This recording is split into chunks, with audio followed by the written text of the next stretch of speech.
Alright, so welcome to this lesson. Here we're going to talk about the important part of the first disintegration effect that will be going to take place with the help of the nucleus cloth. So far we have discussed about the manual cutting down of the mesh using the cut phase tool in all of the previous lessons, where we learn how to utilize the important selection sets and then we cut them down. Here we will be beginning with the first test, that is, out of the three passes, first one will going to be the primary chunks that we're going to create with the help of the nucleus cloth. Second would going to be the instance particles, and third will going to be finally the fluids that will add more weightage to the disintegration effect. So moving forward, we'll have to convert this piece of a polygon mesh to the nucleus cloth to create the first pass of the disintegration effect. But as we move forward, we have to get careful with one thing, that here you can see in my file I'm having this polygon mesh by the name called texture_1. First of all, I'm going to change that up. Let's say mesh_cloth.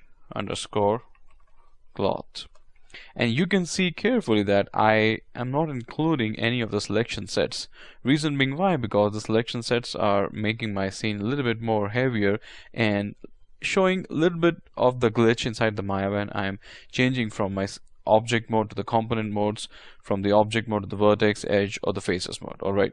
And here also we don't need any selection set. Okay, so now the case would be to select the mesh, and you can go to the end dynamics menu set, you can do the in mesh, convert that thing to the nucleus cloth, and we're going to use the local space output also, so hit that one. Okay, so with that, our object has been converted down to the nucleus cloth. We can find the two interesting nodes. One is the end cloth nucleus one, and there of course a hidden node. We can go to the shape node, can check this one. This is the output cloth. All right, so we don't need that one, at least for the moment. And of course we need to set the properties, so I can go to the control A and can start working upon the properties. Before I move to the section of the collision dynamic properties, I would like to talk about a little bit on the nucleus. Here we are using the nucleus solver that is acting as an algorithm, or you can say a formula that would help us in calculating the impact of the nucleus cloth with the links and cross links calculation and all, and it's also going to provide us with the inbuilt gravities, some forces and everything. So as you know that the chunks will going to get broken up only when some fields will going to get introduced to it. So obviously we have to talk about the inclusion of the fields also, but for now we're not going to include any of the gravitational forces. Okay, the first option would be for me to switch on the use plane, and we also need to be very careful that if we're going to switch on the plane, we have to be very careful that none of the mesh should get stuck to the base part. Alright, otherwise if you're going to play the timeline, they'll start showing the breaking effect. So what I can do in my case, I can take down the plane a little bit down. Let's say if we're going to talk about the plane origin, this is the X, Y, Z, so we can go to, let's say, minus 0.5. okay, so that way you can see that my plane has been shifted down, or I think so you can go for 2.5. that would be perfect. And we need also to discuss about the sub-steps and the max collision iteration. The sub-steps is basically the calculations per frame Maya we're going to take to solve the impact of the cross links and the links that is being getting calculated inside the nucleus cloth. So here, just to avoid if you can increase the value, the calculation time will going to be too much, because the here if you can see under the polygon count, we are calculating approximately 100,000 pieces of the chunks. So it's really going to be a complex calculation, so I'm not going to use too much value. Let's say 4 is a sufficient value, and max collision iteration will again set that thing to the 4.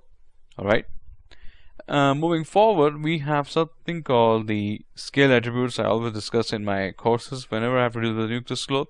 The space scale is very important section, guys, because this indicates that this one indicates the 1 centimeter of the Maya units, which is basically the generic unit of the Maya, that is a centimeter, is equivalent to 1 meter.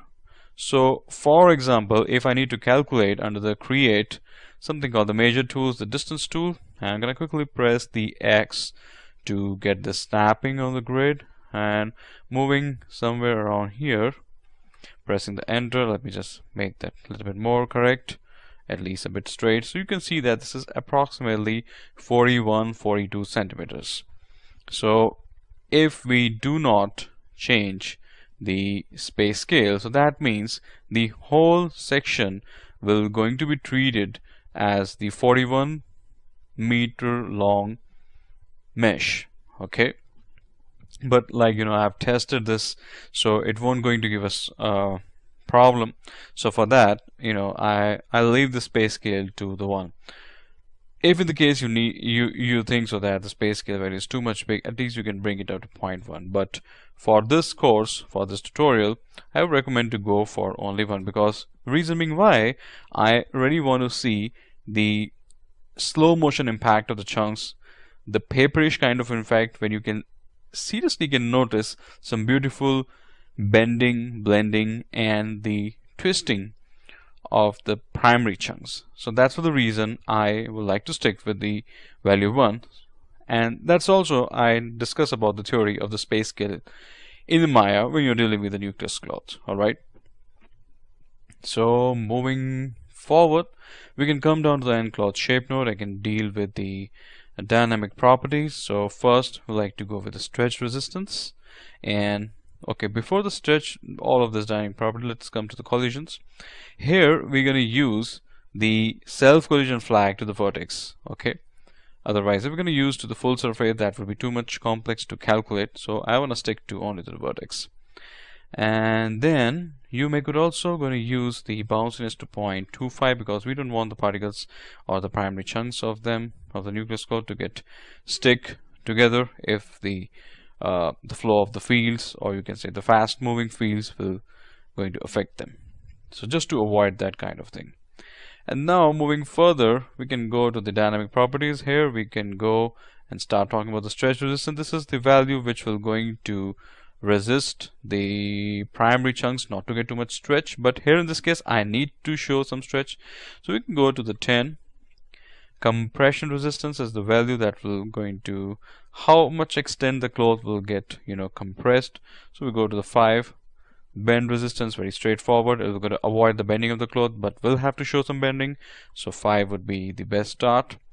Falling by the bend angle drop off, that is very interesting. I would like to go with the value of 1. This will gonna show some more bending inside the pieces of the chunks. So if we're gonna dip down to the 0, the cloth will remain like stiff. But I want to give some some softening effect, like paperish kind of feel. So that's why I'm using the value bend angle drop off to the 1. Again, following by the shear resistance, we like to give a little bit of the shear, so 5 is again going to be the good start. And we don't want to use any restitution angle, tension, rigidity. We don't want this anyway to be a rigid kind of effect.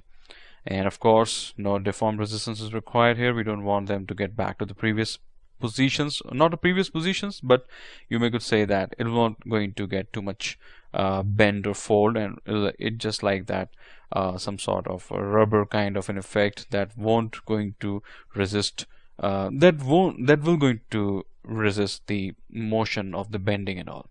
So we're going to avoid that one. Okay, and then moving forward, we do have certain more properties to tackle. So I do one thing, I'm going to take you to the next session where we're going to define the furthermore section of this end cloth. Okay,